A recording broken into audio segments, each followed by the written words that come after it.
Picture a stone chamber beneath the Vatican. The year is 1684. 3 cardinals are standing over a manuscript, so old that the parchment crumbles at the slightest touch. The text is in Aramaic, the language Jesus himself spoke, and written in his own hand, according to the authentication they have just received, is a prayer, just 11 words. But these 11 words represent the single greatest threat to institutional religion ever discovered. One cardinal reaches for a candle. Another stops his hand. They argue in heated whispers, because if they burn this document, they erase something Jesus himself wrote. But if they preserve it, if this prayer ever reaches ordinary believers, the entire structure collapses. Every ritual becomes unnecessary. Every intermediary becomes obsolete. Every gate they have locked for centuries flies open instantly. The compromise they reached that night will hide this prayer for another 300 years. But they could not destroy it completely. And tonight, you're going to learn the exact words that were buried because they worked too well. Right now, before your mind talks you out of this, subscribe to this channel. What you are about to receive is not comfortable spiritual wisdom. It is a direct transmission that was kept from you deliberately, and the algorithm will try to bury this video the moment it goes live. Subscribe now so you can find your way back when you need this again. Place both hands over your chest right now. Feel your heartbeat. That rhythm is proof you are alive in this exact moment.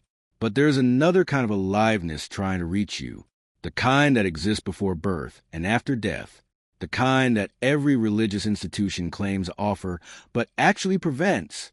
And the key to that aliveness is 11 words that most believers have never heard. If you're watching this at night, if something you cannot name pulled you here at this exact hour, comment the words, "I am ready to receive." This is not just engagement. This is a threshold, the moment you declare readiness. Something shifts in the unseen realm. Forces that have kept you locked out begin to lose their grip, and the gate that has been closed your entire life starts to open. What I am about to share with you is not theory. It is not interpretation. It is documented in manuscripts that the church classified as too dangerous for public access. One prayer, 11 words in Aramaic, and when spoken with understanding of what they actually mean, they create an immediate opening between your consciousness and what lies beyond the veil. This is what Jesus taught, and this is exactly why you were never allowed to learn it. To understand why this prayer was hidden, you must first understand what prayer actually is. You were taught that prayer is talking to God. You were taught to ask for things, to confess sins, to petition for mercy, to beg for intervention. This model of prayer is not ancient wisdom. It is social control. Think about what it creates. A believer on their knees, powerless, speaking to an external authority, hoping to be heard, never certain if they are worthy. This posture serves the institution perfectly. It keeps you dependent. It keeps you returning. It keeps you tithing and obeying, and never quite feeling like you have direct access. But in the earliest Christian communities, before Rome institutionalized the faith, prayer meant something completely different. The Aramaic word Jesus used was tzloda. It does not mean to ask or to beg. It means to set a trap, to create a snare, to establish a condition that reality must fulfill. This is not requesting. This is commanding. This is co-creating with the divine force rather than groveling before it. When Jesus said, "Whatever you ask in prayer, believe that you have received it and it will be yours," he was not teaching positive thinking.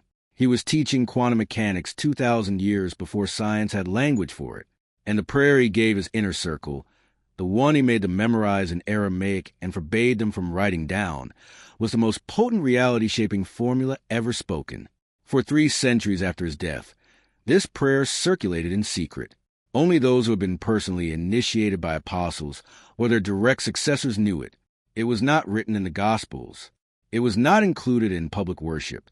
It was passed mouth to ear, teacher to student, in locked rooms and hidden gatherings. But then everything changed. In the year 325, Emperor Constantine convened the Council of Nicaea. His goal was not spiritual. It was political. He needed to unify his fragmenting empire, and he decided that standardized Christianity would be the glue.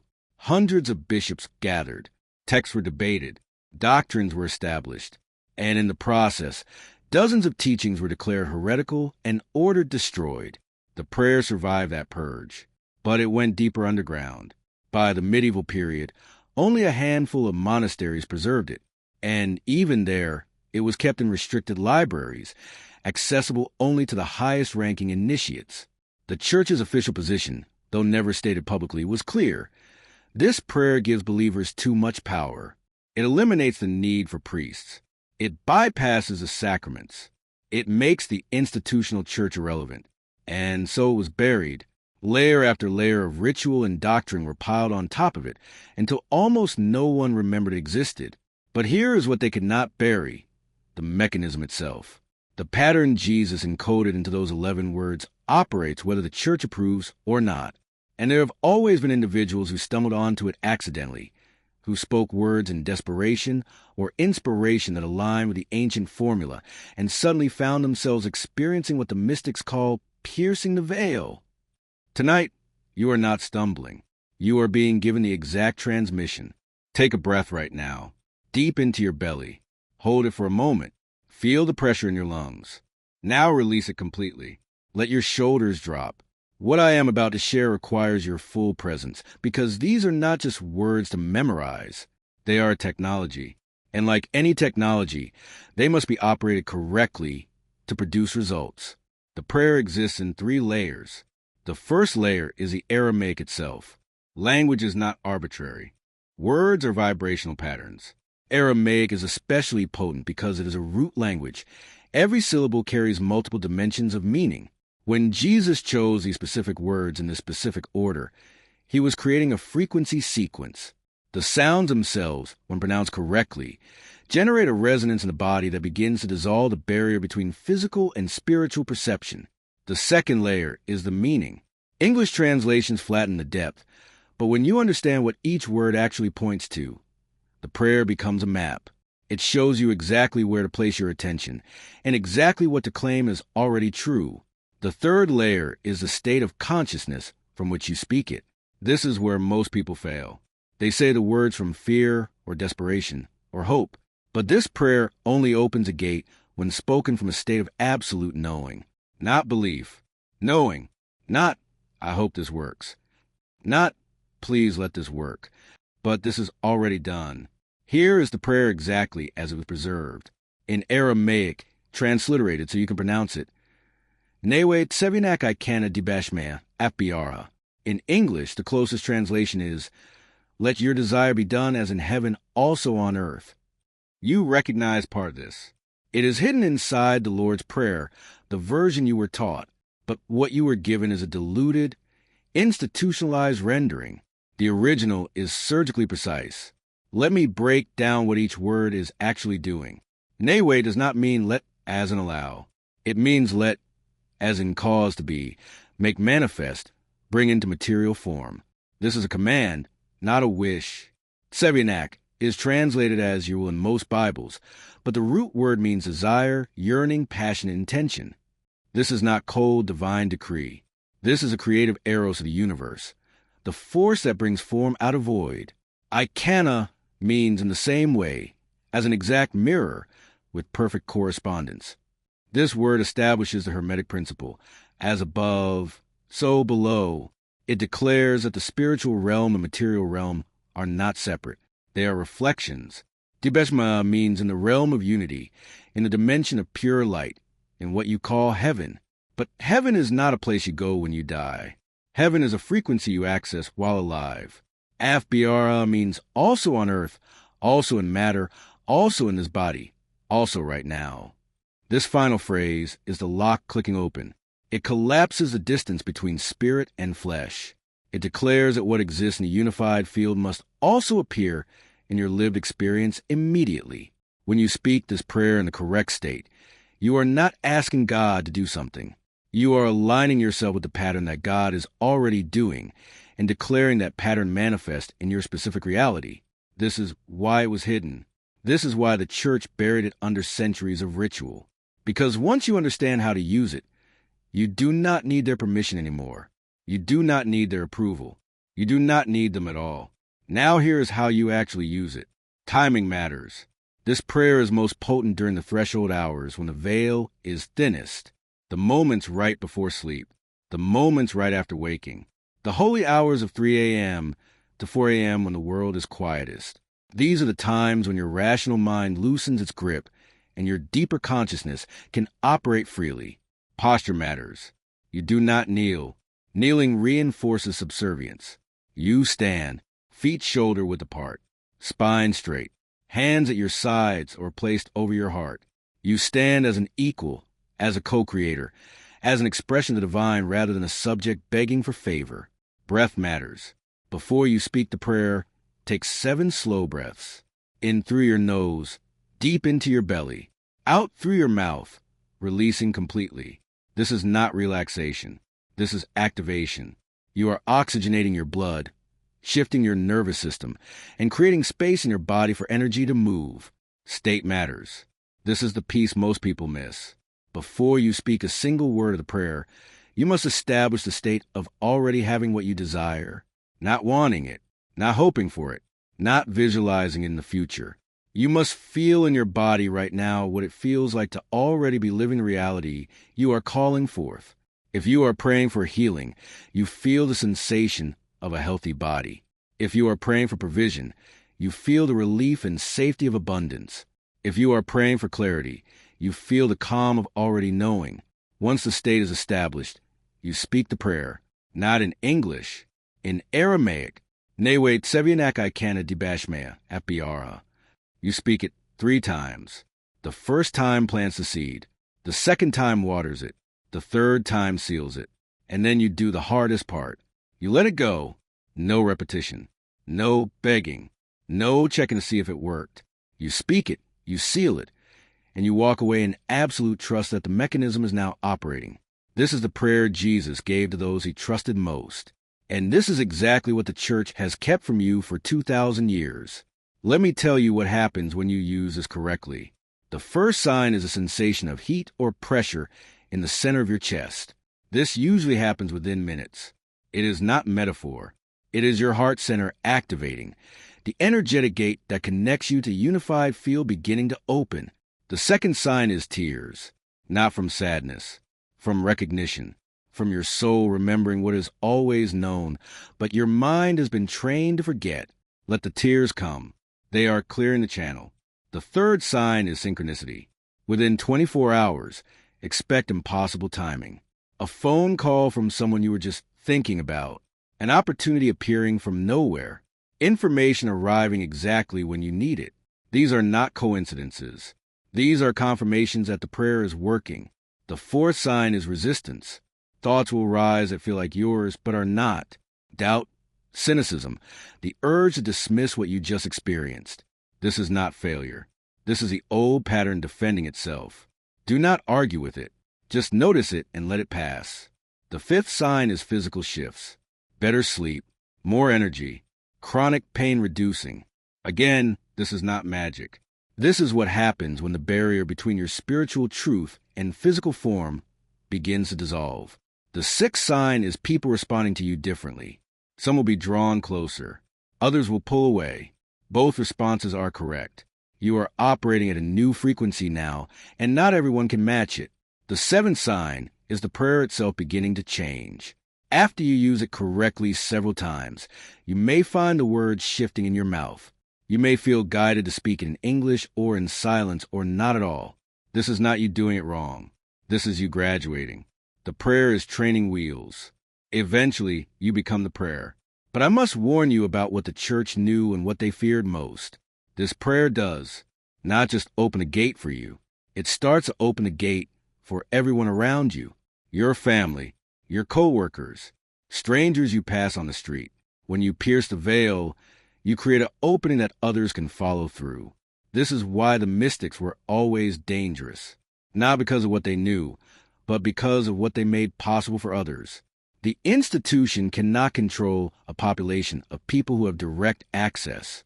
So they hunted the Gnostics. They burned the mystics. They buried the prayers. But the gate still opens. The mechanism still works. And now you carry the key. The profound irony of the historical suppression is that the very power the institutions feared, the direct access, the self-sovereignty, was never meant to be a privilege. It was meant to be the default human condition. The moment you grasp the true meaning of tzlota, of setting the snare for reality, you realize you were never disconnected. The separation was an illusion maintained by an architecture of fear, ritual, and intermediary control. The prayer itself is the undoing of that architecture. It is the master key that bypasses the entire system. Consider the implications of this shift from petition to command. When you petition, you affirm lack. You reinforce the gap between where you are and where you want to be. You speak from a posture of insufficiency, which is exactly the frequency the institution wants you to maintain. But when you move to the Aramaic understanding, when you tzlota, you are declaring a truth that precedes material manifestation. You are not hoping, you are stating. You are not creating a future possibility. You are aligning with an eternal certainty. This is the difference between a supplicant and a co-creator. The shift happens in your nervous system, not in the external realm. The change is internal, and external reality is then obligated to reflect it. The church understood that a population operating from the state of knowing would be ungovernable.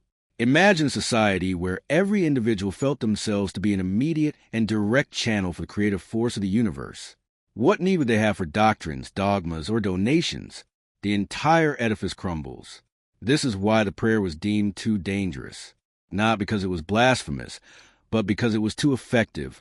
It was spiritual efficiency that threatened institutional inefficiency. They had to replace a direct experience with a complex, bureaucratic system of salvation that required a gatekeeper. And so, the simple, potent technology of 11 Aramaic words was diluted into the passive, institutionalized version we know. Thy will be done. Even the word will was drained of its power. Where Tsevianak speaks of passion, intention, yearning, creative arrows, the English will suggest a cold, often distant authority. The original word pulses with life, with the very impulse that caused stars to ignite and consciousness to emerge. The institutionalized version implies subservience to an unknowable external plan. You are waiting for something to happen to you. The original is you actively participating in the making of reality, declaring that the passionate, creative intention of the universe must be made manifest through you. When you use the Aramaic prayer, you are stepping out of the role of subject and into the role of conduit. You are declaring that the unified field Bashmaya must flow without impedance into the material world Biara. This is why the state of consciousness is so vital. You cannot be a clear conduit if you are blocked by doubt, fear, or the residue of the old program. The 7 breaths are not a suggestion. They are a necessary purification ritual. They oxygenate the blood, quiet the incessant chatter of the rational mind, and allow the energy of your heart center to dominate your field. Many people who learn this try to use it like a magical formula, attempting to force an outcome out of external desire. But this prayer does not work on the level of ego desire. It works on the level of soul alignment. When you establish the feeling of already having what you desire, you are not lying to yourself. You are accessing the parallel reality where that outcome is already complete. The prayer is the sonic trigger, the vibrational sequence that causes the two realities, the spiritual and the material, to snap into correspondence. It is the ikana, the perfect correspondence, made audible. If you pray for money while feeling the lack of money, you are using the words to reinforce the lack. If you pray for healing while feeling the pain of illness, you are commanding the illness to remain. But when you establish the state first, feeling the profound security of abundance, feeling the vibrant energy of perfect health, you are speaking the prayer from the frequency of the completed reality. The words then act as a magnetic beacon, drawing the physical manifestation to the frequency you have already anchored within your body. The body is the altar. The nervous system is a current. The resistance you feel, the thoughts of doubt, the cynicism, is a form of energy attempting to maintain the status quo. It is a friction generated when a new pattern is introduced into an old system. Do not fear it. Do not fight it. It is merely confirmation that the mechanism has engaged. The fear you feel is the institution's voice, the echo of 2,000 years of programming designed to keep you small and dependent. By simply noticing the doubt without engaging with it, you allow the energy to dissipate. You reaffirm your sovereignty. The final act of letting it go is perhaps the most difficult and the most crucial. Repetition is doubt made audible. If you repeat the prayer, you are saying, "It didn't work the first time, so I have to try harder." This completely negates the core principle. Believe that you have received it. Once the words are spoken from a state of knowing, the transaction is complete, the seed is planted, and the universal mechanism takes over. Your job is finished. You move forward not waiting for a miracle, but expecting the inevitable.